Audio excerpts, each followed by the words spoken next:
Oi, gente, tudo bem por aí? Bom dia, boa tarde, boa noite. Seja a hora que você estiver me ouvindo, que o Senhor te abençoe, te guarde e que esse livro de Hebreus venha trazer respostas para você. Venha te trazer fé, esperança, vontade de servir a Deus. Venha te trazer inteligência também para você saber quem é Jesus, o que Ele fez por você. E várias outras coisas que esse capítulo e esse livro inteiro fala. Né? Hebreus é o Levítico do Novo Testamento. E Gálatas também. Eu sempre falo de Levíticos, mas Gálatas também é bem parecido. Fala bastante sobre as mesmas coisas. Quem sabe a gente vai ler ele depois, né? Mas agora vamos ler o capítulo 8 de Hebreus. Gostaram do de ontem? Complicadinho, né? Tem muita pergunta, tem perguntas que eu não sei responder, mas eu vou dar um jeito de aprender e de descobrir para responder vocês. Alguns eu já respondi, né, em todas as redes sociais, mas vamos lá, o Senhor é quem nos guia, né? E toda dúvida é muito bem-vinda, porque quando tem dúvida tem interesse, né?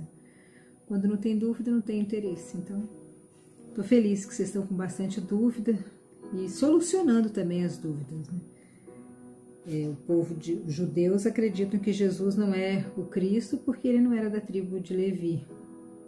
Faz sentido? Faz, naquela época. Mas Isaías, naquela época ainda, profetizou que seria da tribo de Judá. E a prova de que isso pode acontecer é Melquisedeque. Melquisedeque era um sacerdote, era o rei de Jerusalém, foi abençoado com os dízimos, com os despojos, né, de tudo que Abraão tinha conseguido na guerra que ele tinha ganhado.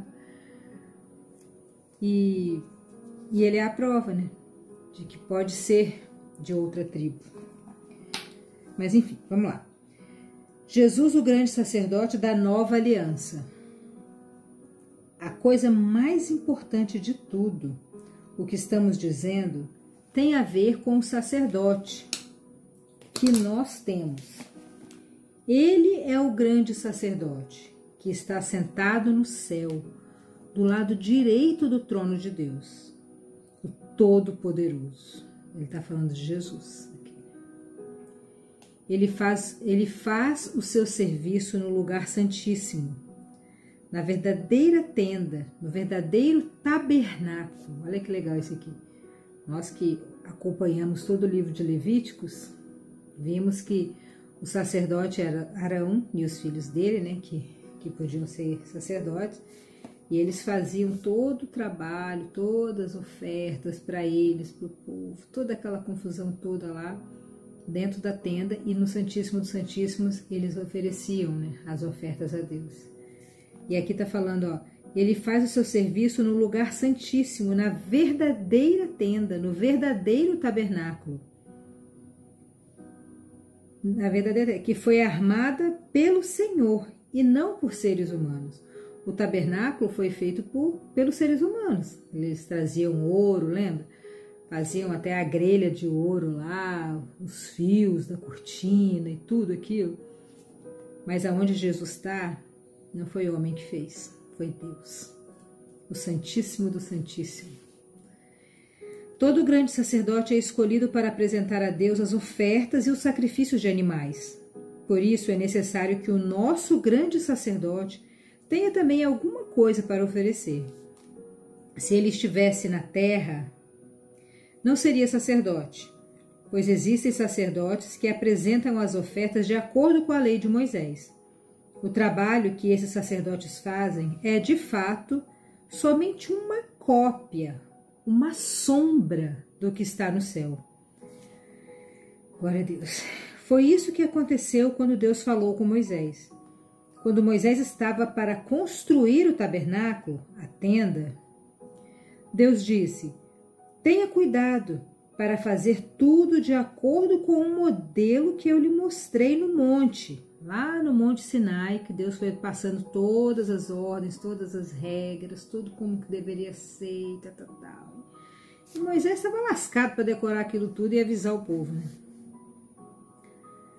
Mas, de fato, Jesus foi encarregado de um serviço sacerdotal, que é superior ao dos sacerdotes, pois a aliança que ele conseguiu é melhor porque ela se baseia em promessas de coisas melhores.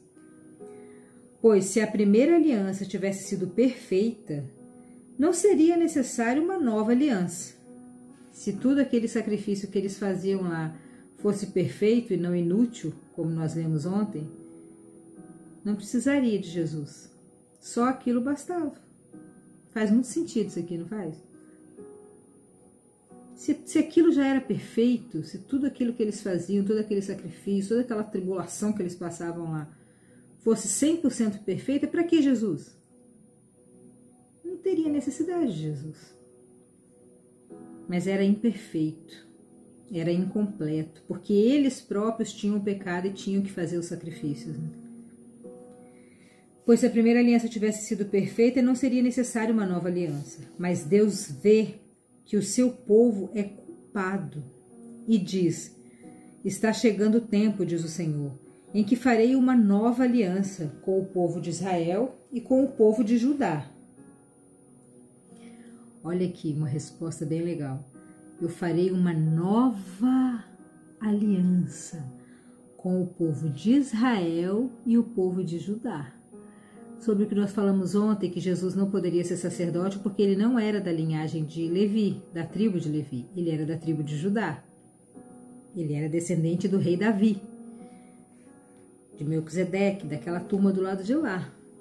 Então aqui, ó, Deus falou, está chegando o tempo, diz o Senhor, em que eu farei uma nova aliança com o povo de Israel e com o povo de Judá. Essa aliança não será como aquela que eu fiz com os antepassados dele, lá que ele falou que só a tribo de Levi é que seria sacerdote. No dia em que eu os peguei pela mão e os tirei da terra do Egito, não foram fiéis à aliança que eu fiz com eles, e por isso, diz o Senhor, eu os desprezei. Misericórdia. Quando esse tempo chegar, diz o Senhor, farei com o povo de Israel esta aliança. Eu porei as minhas leis na mente deles e no coração deles as escreverei. Olha que coisa mais linda. Eu porei a lei na mente e no coração. Lá em Romanos capítulo 12, versículo 1 e 2, ele fala para a gente não se conformar com esse mundo, mas para a gente transformar a nossa mente, renovar a nossa mente, para que a gente entenda o que é bom, o que é agradável, o que é perfeito diante de Deus. Estou colocando com as minhas palavras, né? Mas é isso, não é para a gente se conformar. E aqui Jesus está falando, Deus está falando com a gente que Ele vai colocar a lei dele na nossa mente e no nosso coração. Ele vai escrever, que coisa mais linda. Ele nos ensina como a gente deve adorar, o que a gente deve fazer para se aproximar mais dele. Deus é muito perfeito, né? Ai, obrigado, Senhor, porque o Senhor é bom o tempo todo. E olha o que ele está falando com a gente ainda. Ele está falando com o povo lá, mas nós somos o povo. Eu serei o Deus deles e eles serão o meu povo. Ninguém vai precisar ensinar o seu patrício e nem o seu parente, dizendo, procure conhecer o Senhor, porque todos me conhecerão. Tanto as pessoas mais humildes como as mais importantes. Eu as perdoarei os seus pecados e nunca mais eu lembrarei das suas maldades. Glória a Deus, glória a Deus. Sabe essa maldade que você faz, que você sabe que você está errado? Você faz de propósito. Deus está vendo. Mas o que Ele está falando com você hoje? Eu perdoarei os seus pecados e nunca mais eu lembrarei da sua maldade. Pare agora. Para. Já está chato. Já está bobo. As pessoas já estão vendo que você está fazendo isso de propósito. E quando Deus fala da nova aliança, é porque Ele já tornou a velha a primeira, já tornou velha a primeira. Olha só, essa aqui também é legal. Quando Deus fala de uma nova aliança, é porque ele já tornou velha de Levíticos. Aquilo tudo que eles faziam já foi velha, já está velha a primeira. E o que está ficando velho e gasto vai desaparecer logo. Olha que legal esse aqui. A velha aliança já passou, já desapareceu. As pessoas não têm que matar mais bicho para perdoar seus pecados, porque Jesus já veio, a nova aliança. Jesus é a nossa nova aliança. Ele fez todo o sacrifício por nós, estamos livres, somos livres. A gente só precisa acreditar nisso que está escrito aqui. Por isso que isso aqui é chamado livro da vida, porque isso aqui é um manual para a nossa vida. Está falando, olha, se você acreditar no sacrifício que eu fiz, em tudo que eu te livrei lá do povo de Levíticos, você entender que aquilo tudo já passou, eu fui o cordeiro que tira os pecados do mundo, você vai morar na Nova Jerusalém, que é essa terra aqui transformada, sem o pecado. Aqui, deixa eu ver quanto tempo tem, tá pouquinho. Tem um quadrinho, eu já mostrei para vocês, não dá para ver direito, né? Tem um quadrinho aqui, ó, que o Brennan, o comentarista dessa Bíblia, ele escreve, eu amo o Brennan, ele já faleceu, né? Mas eu amo muito ler os livros dele, eu gosto de tudo que ele faz, porque ele é poeta, assim, sabe? E eu acho que as coisas de Deus têm um toque de poesia, um toque de amor profundo, assim. E aqui ele escreveu uma verdade transformadora, eu quero ler para vocês.